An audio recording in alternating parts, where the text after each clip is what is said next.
이제 벌써 3월 달이 되었습니다. 시간이 참 빨리 가죠? 이제 바람이 조금씩 따뜻한 바람이 불어오는 것 같습니다. 여러분들의 가정에도 또 사업장에도 직장에도 이 따뜻한 하나님의 은혜, 긍휼 평강이 넘치기를 축원합니다. 제가 올 초에 여러분들에게 목표를 가지기를 이번 연도에는 목회의 목표가 무엇인지 그리고 목회의 비전이 무엇인지 여러분들에게 가르쳐드리고 싶다라는 마음이 간절하게 들었습니다. 그래서 세상에 있는 것이 아니고 하나님의 말씀 가운데 나타나 있는 목회의 비전 그리고 또 목회의 목표를 여러분들에게 전달하기 위해서 오늘 이 여러분들이 목회 서신이라고 불려지는 이 디모데 전서, 후서 또 디도서를 각각 지금 살펴보고 있는 겁니다. 자, 디모데 후서 1장을 지나가면서 가장 중요한 주제 중에 하나가 무엇이냐면 복음과 함께 고난을 받으라, 그런 주제입니다. 그래서 지금 사도 바울은 복음 때문에 감옥 안에 갇혀 있는 처지가 되었고 또 얼마 있으면 또 참수도 당하는 그런 입장입니다. 그럼에도 불구하고 그의 믿음은 조금도 흔들리지 않았고 디모데도 이렇게 복음과 함께 고난받았으면 좋겠다라고 권면해주고 있는 겁니다. 저도 마찬가지고 여러분들도 그렇고 이제 이 복음과 또 예수 그리스도를 위하여 하나님의 말씀을 위하여 고난에 동참하는 것은 성도의 당연한 의무다라는 것이 말씀 가운데 다 기록이 되어 있는 겁니다.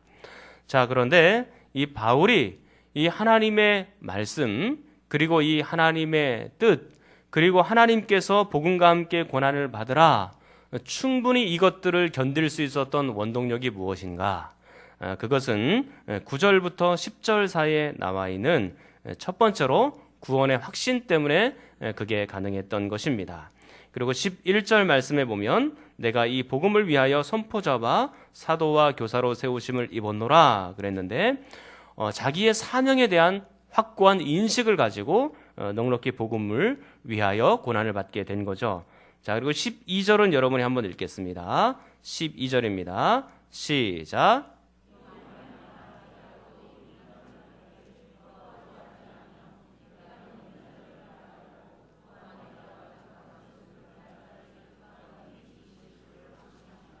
예, 여기서 복음과 함께 고난을 받을 수 있었던 원동력 두 가지가 더 추가되어 나오는데요. 첫 번째로는 내가 믿는 자 하나님을 알고 믿었기 때문이다 라고 말씀하고 있고, 또한 내가 그 영혼과 그리고 몸과 육체를 그리고 영혼과 우리의 모든 삶을 하나님께 다 의탁을 했는데 그날까지 하나님께서 등이 지켜주실 줄을 확신하기 때문에 내가 이 모든 것들을 이길 수 있다, 그렇게 말하고 있는 겁니다.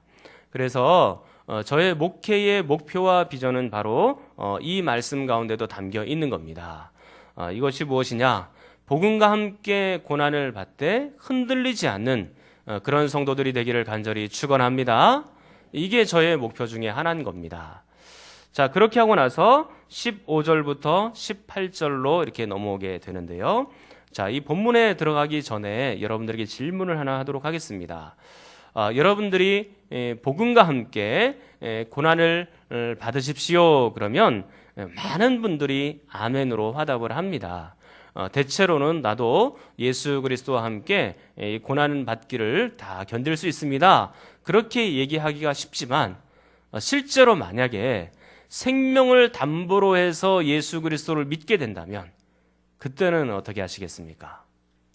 그러니까 우리가 예수 그리스도를 믿으면 감옥에도 갇힐 수 있고 우리의 생명을 위협받을 수 있는 순간들이 많이 온다. 그러면 여러분들은 그때 어떻게 하시겠습니까? 그 대답이 오늘 15절로 18절 사이에 나와 있는 겁니다. 자, 15절을 먼저 한번 읽겠습니다. 15절입니다. 시작.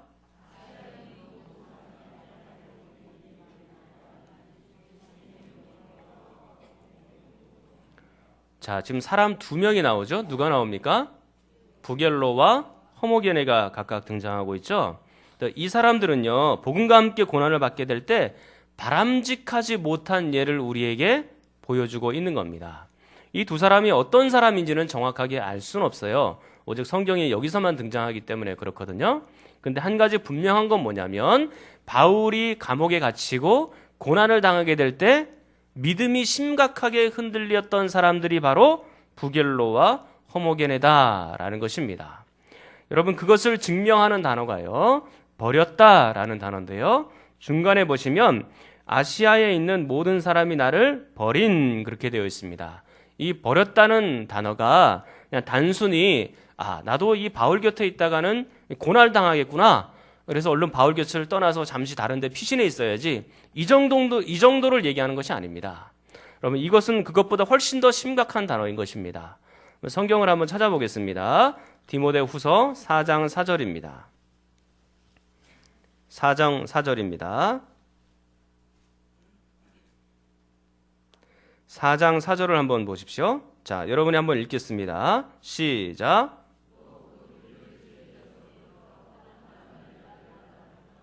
지금 여기 돌이켜라는 단어가 있잖아요. 이 돌이켜라는 단어가 우리 한국말로 번역을 해서 이런 건데 원래 헬라어 원문에서는요. 1장 15절에 버렸다라는 단어와 동일한 단어입니다.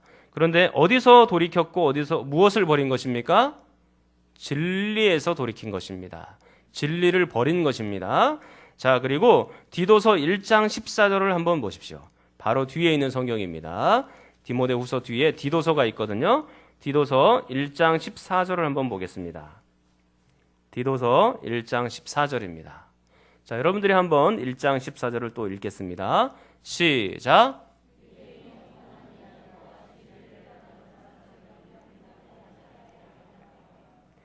여기서 보면 배반하다라는 단어가 나오고 있죠. 이것도 디모데후서 1장 15절과 4장 4절에 나와 있는 버렸다 또 돌이켰다라는 단어와 동일한 단어입니다. 번역만 다르게 해놓은 겁니다. 그런데 어디서 지금 배반하고 있습니까? 진리를 배반하고 있는 겁니다. 그러니까 적어도 목회 서신에서 이 헬라어 단어가 쓰여질 때에는요, 이것이 진리와 깊은 연관이 있다라는 것을 알 수가 있겠죠. 그러므로 지금 이 부겔로나 허모게네 같은 사람들은요, 그리고 아시아에 있는 많은 사람들은요, 바울 곁을 잠시 떠나고 피신한 정도가 아니라 진리에서 벗어나고 진리를 버리고 있고 진리에서 돌이키고 있다라는 것입니다. 그리고 더군다나 1장 15절로 다시 한번 넘어오겠습니다. 1장 15절, 디모데후서 1장 15절입니다. 디모데후서 1장 15절에 보니까 아시아에 있는 모든 사람이 나를 버린 일이라고 표현하고 있는데 이것은 당시 아시아인들의 전체적인 분위기를 말해주고 있는 겁니다. 그러니까 바울이 아시아 사람들에게 복음을 열심히 전해서 사람들이 하나님의 품으로 돌아온 것처럼 보여지고 예수 그리스도를 믿은 것처럼 보여졌지만 막상 고난이 있고 힘든 일들이 다가오자 아시아의 수많은 사람들이 어떻게 된 겁니까? 바울을 버리고 진리 곁을 떠나고 그렇게 사람들이 하나님 곁을 떠나게 되는 모습을 이 말씀 가운데 보여주고 있는 겁니다. 그 중에 대표적인 사람이 부겔로와 허모게네라는 사람이죠. 그런데 이 사람들에 대해서 바울이 심각하게 야단을 쳤다든지 비판을 했다든지 그런 모습은 보이지 않습니다. 그런데 15절 말씀의 뉘앙스를 보건대 이런 생각은 듭니다. 바울이 이 영혼들을 잃어버리면서 굉장히 슬퍼하고 있구나. 그런 생각과 그런 마음은 가지게 되는 겁니다. 확실히 영혼을 잃어버리는 일은 슬픈 일입니다. 저도 간혹 이런 일들을 겪게 되는데요. 예전에 한 청년이 있었는데 그 여자 청년이 청년부 때는 부회장도 하고 굉장히 튼튼하게 신앙생활을 잘했던 사람입니다. 그런데 공교롭게도 예수님을 믿지 않는 불신 가정에 시집을 가게 되었어요. 그런데 이 시부모님이 교회 다니는 걸 굉장히 싫어하는 분입니다. 그래서 교회 나가기를 핍박하고 교회 다니지 말도록 강요하고 날마다 그런 겁니다. 처음에는 마음이 굉장히 불안했죠. 교회 가고 싶은 마음이 굴뚝 같았는데 시간이 지나고 또 아기도 낳고 그러면서 점점 교회에 대해서 잊어버리게 된 겁니다. 결국에는 시부모님의 그런 고난 앞에 또 핍박 앞에 완전하게 이제 무너지게 된 거죠. 네, 또 하나 이제 예를 여러분들에게 하나 들어드리겠습니다. 여러분 군대 얘기 여성분들은 굉장히 싫어하잖아요. 네, 제가 군대 얘기 하나 해드리도록 하겠습니다. 제가 이제 이 신교대를 이제 나와서 자대를 이제 배치받아서 부대로 갔는데 한 고참이 거기 있었습니다. 물론 그 고참은 이제 예수 믿지 않는 것처럼 그렇게 살아갔던 그런 사람입니다. 제가 이제 교회를 잘 다닌다는 얘기를 듣고 서로 저하고 이제 대화를 이렇게 하게 되었거든요. 그분이 이렇게 놀라운 고백을 했습니다. 예전에 자기가 대학교에 있을 때에, 그러니까 이 군대 오기 전에는 선교단체 소속으로 있었는데 이 성경 공부를 인도하는 인도자였대요.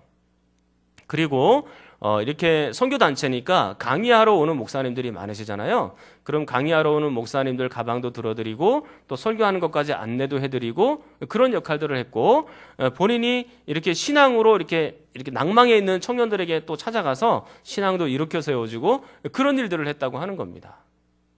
그런데 지금은 완전히 불신자처럼 그렇게 살아가요. 아마 그분이 지금 어떻게 지금 하고 있는지는 잘 모르겠습니다. 오래도록 이제 세월이 이제 서로 연락이 끊겼으니까요.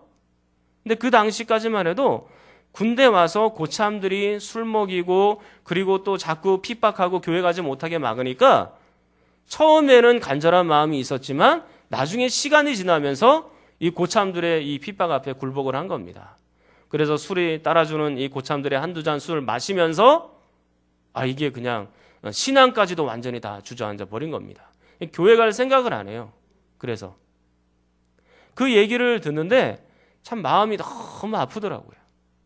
영혼을 잃어버린다는 건 굉장히 슬픈 일입니다. 근데 이런 예를 들려고 하면 많은 예를 들 수가 있습니다. 신앙 안에서 진리 안에서 떠난 사람들이 참 많거든요.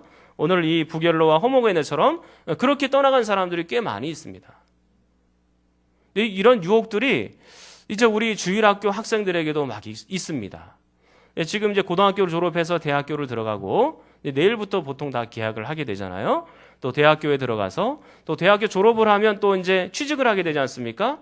그래서 선배들이나 아니면 직장의 상사들이 막 핍박을 하고 조롱을 하고 그러면 거기서 무너지는 사람들이 굉장히 많습니다. 저는 그게 너무나도 안타까워요. 그게. 이제 부모의 품을 이제 벗어나서 자기의 마음대로 자유롭게 살려고 하는 그 순간쯤에 세상의 유혹과 세상의 핍박 앞에 굴복하고 엎드려서 교회에서 떠나는 사람들이 얼마나 많은지 모릅니다. 저는 지금 이 학생들을, 이 양떼들을 이 이리 가운데 보내는 것처럼 그런 안타까운 마음이 들기도 합니다. 어제 이제 우리 중고등부 학생들이 이 문학의 밤 행사를 했거든요. 그래서 뭐 동영상도 만들고 또 연극도 하고 찬양도 하고 정말 1시간 반 동안 최선을 다해서 그렇게 하더라고요. 연출도 정말 잘했고 앞에서 공연하는 팀들도 너무너무 잘했습니다. 근데 그렇게 열심히 신앙생활하고 믿음생활하다가 혹시 밖에 나가서 무너지게 될까 봐 저는 그런 염려가 있는 겁니다. 여러분들이 그 주일학교 학생들을 위해서 기도를 그래서 많이 좀 해주십시오. 무너지지 않도록. 자기 믿음과 신앙을 버리지 않도록. 제가 여러분들에게 높아심에 한번 말씀을 드리겠습니다. 혹시 사회생활 하다 보면 술 한두 잔 할 수 있고 그 다음에 거짓말도 좀 하고 또 부정직하게 되는 순간들이 한 번씩 옵니다. 그런 순간이 있다 할지라도 신앙 안에서, 교회 안에서 절대로 떠나지 않기를 축원합니다. 또 제가 이렇게 얘기를 드리면 어떤 분들은 꼭 이렇게 얘기하는 분들이 계세요. 우리 목사님 정말로 호탕하시다. 우리 목사님 밖에 나가서 술 한잔 해도 된다 그랬다. 그리고 어디 가서 거짓말 좀 해도 된다 그랬다. 이렇게 말하는 분들이 계세요. 그게 아닙니다. 그게 아니고 잘 새겨서 들으셔야 됩니다. 저는 여러분들의 영혼을 잃어버리는 것을 두려워하는 거예요. 그까짓 거 술 한잔 때문에 여러분들의 영혼이 완전히 낭망하게 될까 봐 그게 두려운 겁니다. 교회 밖을 완전히 떠나가게 될까 봐 그게 두려운 겁니다. 이런 목회자의 심정을 여러분들이 아시겠습니까? 여러분들은 세상의 어떠한 고난과 핍박과 아픔 속에서도 이 모든 과정들을 잘 통과할 수 있는 그런 여러분이 되기를 간절히 축원합니다. 사랑하는 성도 여러분, 성도들에게도요. 이게 진리를 잘 지키려고 또 복음대로 살려고 애를 쓰다가 고난들이 오는다라는 이 과정들은요. 어렵고 힘든 거예요. 오늘 이 사도 바울 시대에도 지금 마찬가지입니다. 바울처럼 지도자들이 막 감옥에 갇히고 사도들이 막 죽임을 당하고 막 그런 순간을 성도들이 다 본 겁니다.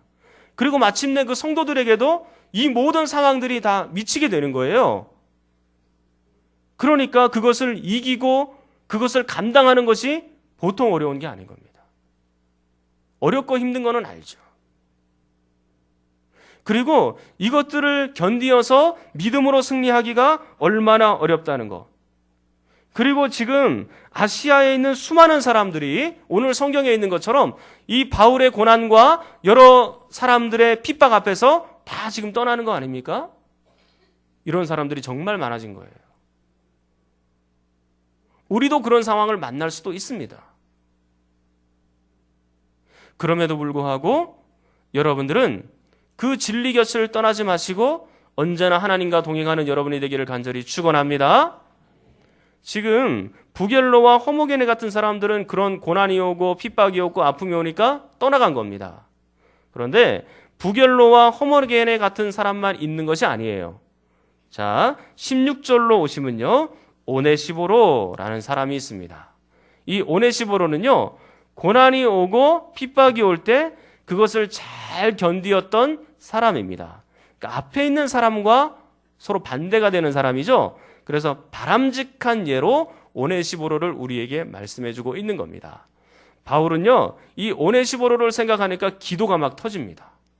오 하나님, 이 오네시보로, 저는요 여러분들이 제가 여러분들을 생각하면 막 감사의 기도가 막 넘쳤으면 좋겠어요.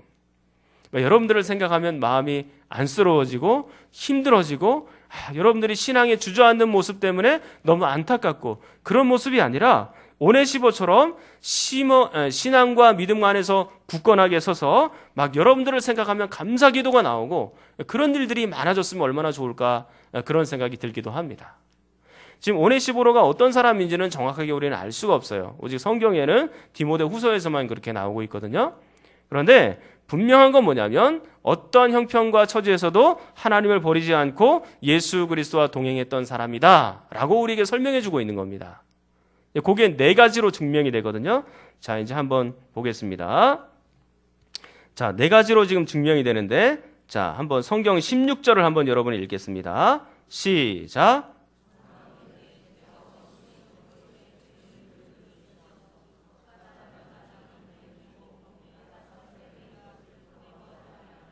그렇습니다. 보니까 그가 나를 자주 격려해주고, 첫 번째입니다.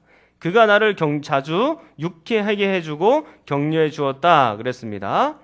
자, 그리고 두 번째로 보니까 내가 사슬에 매인 것을 부끄러워하지 아니한다 그랬습니다. 지금 바울은 어디에 있다 그랬습니까? 감옥 안에 지금 갇혀 있는 상태죠. 그런데 그 감옥 안에 갇혀 있는 것도 부끄러워하지도 않고 두려워하지도 않은 겁니다. 자, 그리고 17절. 자, 17절은 여러분이 또 읽겠습니다. 시작. 예, 지금 이 로마에 있다는 것은 로마의 휴일을 즐기러 간 게 아닙니다.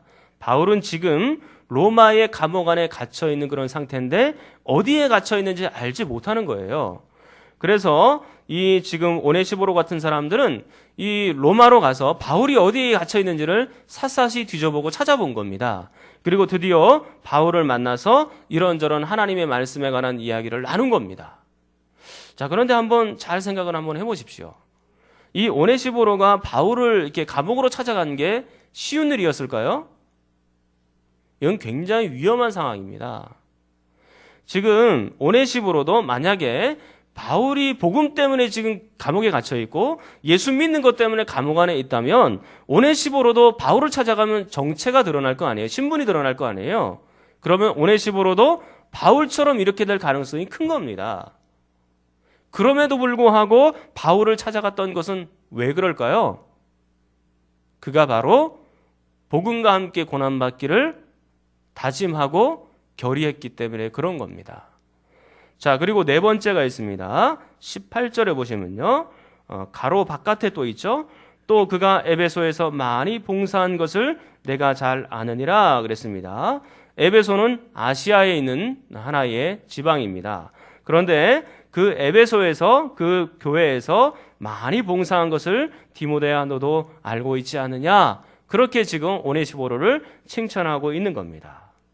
그래서 이 오네시보로를 위하여 바울이 기도를 하되 어떤 기도의 내용으로 터져 나옵니까? 원하건대 주께서 오네시보로의 집에 긍휼을 베풀어 주십시오. 그리고 18절에도 동일한 말이 있지 않습니까? 주의 긍휼을 입게 해 주시기 원합니다. 그런 기도가 자연스럽게 나온 겁니다. 여러분, 이 긍휼이라는 말이 어떤 단어인지 우리가 이미 보았었죠? 1장 2절에 보면 은혜와 긍휼과 평강이 내게 있을지어다, 그 말씀하지 않았습니까? 이 긍휼이라는 것이 어떤 뜻입니까? 하나님께서 우리를 불쌍히 여기심, 그리고 하나님께서 우리를 동정하심, 그런 뜻입니다. 그러면 하나님께서 어떤 자를 긍휼히 여기시고 어떤 자를 불쌍히 여겨주실까요? 자, 한번 따라하겠습니다. 하나님과 관계 있는 사람. 한 번 더요. 하나님과 관계 있는 사람. 그 사람을 하나님이 불쌍히 여겨주시는 거예요. 그 사람을 하나님께서 긍휼히 여겨주시는 겁니다. 지금 오네시보로는 분명히 하나님과 관계 있는 사람입니다. 그리고 하나님과의 관계가 깊은 사람이에요. 사랑하는 성도 여러분, 여러분들도 하나님과 관계 있는 분들이 되기를 간절히 축원합니다. 하나님과의 관계가 깊으면 깊을수록 고난과 핍박이 다가온다 할지라도 좀채로 흔들리지를 않습니다. 하나님과의 관계의 뿌리가 깊으면 세상이 우리에게 두려움을 안겨준다 할지라도 그 두려움을 넉넉하게 이길 수 있는 힘이 되는 거예요. 우리가 하나님과의 관계가 깊지 못하기 때문에 바람만 조금 불면 넘어지고 쓰러지는 겁니다. 사랑하는 성도 여러분, 고난 때문에 수많은 사람들이 신앙에서 이탈하고 진리에서 이렇게 벗어나려고 하는 사람들이 많아지게 됩니다. 그럼에도 불구하고 오네시보로 같은 사람은 어떻게 합니까? 마지막까지 신앙과 믿음을 지키기로 다짐하고 지금 바울 곁에 있는 겁니다. 그리고 하나님 곁에 끝까지 남겨져 있는 겁니다. 지금 아시아에서 이 고난 때문에 수많은 사람들이 다 흩어지고 진리를 배반하는 그런 상황이 이르렀지만 오네시보로는 그렇지 않은 거예요. 근데 저의 이 목회의 목표가 바로 이겁니다. 이것 중에 하나입니다. 뭐냐면 우리 만수중앙교회에 속해 있는 모든 성도님들은요, 이런 고난이 온다 할지라도 복음과 함께 내가 핍박을 받는다 할지라도 절대 흔들리지 않는 그런 성도들이 되기를 간절히 축원합니다. 그것을 견디되 넉넉하게 기쁨으로 잘 견딜 수 있는 성도, 그리고 이런 고난 앞에서도 하나님의 말씀에 깊이 뿌리를 내리고 넉넉하게 감당하여 하나님 앞에 영광 돌리는 성도, 그런 성도가 되기를 간절히 바라는 저의 마음이 있는 겁니다. 이게 목회의 목표 중에 하나예요. 저는 여러분들이 정말로 신앙 안에서 믿음 안에서 잘 성장하여 웬만한 바람에는 쓰러지도 않고 정말로 마지막 그 순간까지 하나님을 바라보며 견딜 수 있기를 간절히 축원합니다. 여러분, 이 세상에 있는 것과 하나님을 절대로 바꾸지 마십시오. 그리고 이 땅 위에 있는 이 고난은요, 잠시 지나갈 뿐이에요. 우리가 아무리 많이 고난받아도 70년, 80년입니다. 그런데 하나님의 나라는 영원한 세계예요. 이 70년, 80년 고난을 견디지 못해서 영원한 세계를 잃어버리게 될까봐 두려운 겁니다. 사랑하는 성도님들은 이 영원한 세계, 그리고 믿음, 그리고 이 신앙, 그리고 교회 안에서 마지막까지 남아있을 수 있기를 간절히 축복합니다. 제가 초반에 여러분들에게 말씀을 드렸습니다. 복음과 함께 고난을 받되 이게 그냥 단순한 고난이 아니고 여러분들이 정말로 목숨을 담보로 하고 생명을 담보로 해서 예수 그리스도를 믿게 된다면 그때는 어떻게 하시겠느냐 물어봤죠. 여러분들은 어떻게 하시겠습니까? 이게 우리에게 실감나게 다가오지 않나요? 실감나게 안 다가올 수 있습니다. 왜냐하면 우리가 지금 예수 믿는 게 예수 믿는다고 해서 누군가 우리의 생명을 위협하진 않거든요. 그런데 여러분 잘 한번 생각해 보십시오. 우리나라는 아직 분단 국가입니다. 전쟁이 나면 그런 상황이 올 수도 있다라는 점을 가정에 두시고 염두에 두어야 되는 겁니다. 그리고 실제로 우리가 예수 믿고 나서 목숨의 위협이 없다 할지라도 우리가 직장이나 아니면 학교에서, 아니면 가정에서, 아니면 군대에서 우리를 신앙생활하지 못하도록 만드는 여러 가지 핍박과 고난이 나에게도 다가올 수 있습니다. 그럴 때는 어떻게 합니까? 여러분들이 부결로와 허모게네 같은 사람이 되겠습니까? 아니면 오네시보로 같은 그런 사람이 되시겠습니까? 여러분들이 진리 편에 서시겠습니까? 아니면 진리를 벗어나고 배반해서 세상으로 다시 그렇게 돌아가시겠습니까? 사랑하는 성도 여러분, 여러분들은 항상 진리 편에 서 있을 수 있기를 간절히 축원합니다. 어떠한 핍박이 오더라도 진리 편에 서 있어야 됩니다.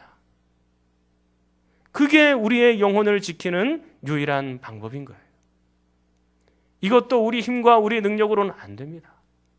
우리 힘으로는 안 되죠. 그렇기 때문에 성령 하나님이 우리 가운데 필요한 거예요. 하나님, 이 모든 시험과 핍박을 잘 이길 수 있도록 나에게 힘도 주시고 능력도 주시고 나에게 용기도 더하여 주십시오. 내 힘과 내 지혜로는 다 감당하지 못하오니 우리 하나님께 의지하여서 이 모든 것들을 다 견딜 수 있기를 소망합니다. 그런 마음으로 우리가 살아가야 되는 겁니다. 사랑하는 성도 여러분, 우리 힘으로는 이 핍박을 다 견딜 수 없지만 예수 그리스도께서 여러분들의 편이 되어 주신다면 넉넉하게 이 모든 것들을 이겨나갈 수 있을 줄 믿습니다. 우리 시간에 통성으로 함께 기도하겠습니다. 하나님, 이 세상을 살다 보면 종종 두려움이 엄습할 때가 있습니다. 진리에서 벗어나도록 교회 생활과 신앙을 버리도록 강요하는 환경들이 너무나도 많습니다. 그럼에도 불구하고 우리는 오네시보로처럼 진리를 버리지 않게 하시고 말씀 위에 굳게 설 수 있게 하여 주시옵소서. 복음과 함께 고난을 받되 흔들리지도 않고 변하지도 않게 하여 주시옵소서. 우리 주여 한번 부르짖고 기도합니다.